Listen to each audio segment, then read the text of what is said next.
So update tayo mga Lodi, may good news sa lahat ng mga AINN holders. Naalala niyo yung AINV na kung saan meron tinatawag na airdrop, okay? Ngayon, pag naka-hold ka ng AINN na token, tapos nasa taproot, at ang minimum is nasa 21 na token pataas, may marireceive kang airdrop galing sa kanilang partner na AINN runes. Okay? Check natin mga Lodi. So, ito siya mga Lodi. AINN.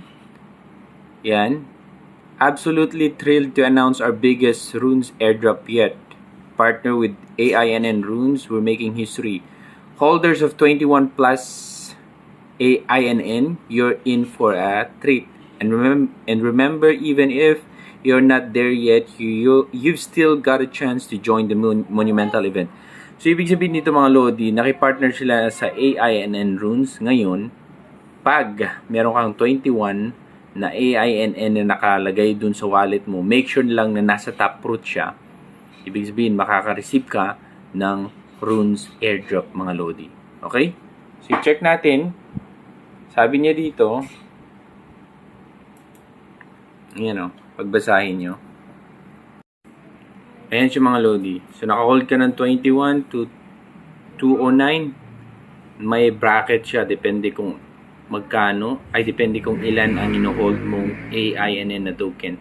So, syempre, yung naka-hold tayo dito kasi nga dahil din sa airdrop ng AINV. Yung partner ng AINN din na iginagrind natin. Okay? Yung madodoble yung points mo once na nag-hold ka sa AINN. Kaya meron tayo niyan Lodi. Ngayon, pwede pa kayong humabol kung gusto niyo.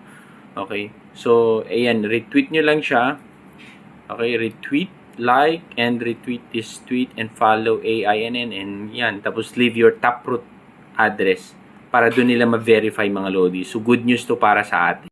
So, ito yung sinasabi ko na kung saan meron tayong yung nagra-run ngayon ng airdrop. Kung gusto nyo ding mag-join, andyan lang siya mga Lodi. Okay? Andyan yung link sa baba kung gusto nyo mag-join para masali kayo. Ito ay social engagement lang ginagawa nyo. Share, log in, everyday para makakuha kayo ng points. At yung points na yun mako-convert into AINN layer 2 token mga Lodi. Okay? So, link nasa baba kung gusto nyo mag-join. At check nyo lang sa YouTube channel mga Lodi yung tutorial ko about AINN airdrop. Okay? So, yan lang. God bless.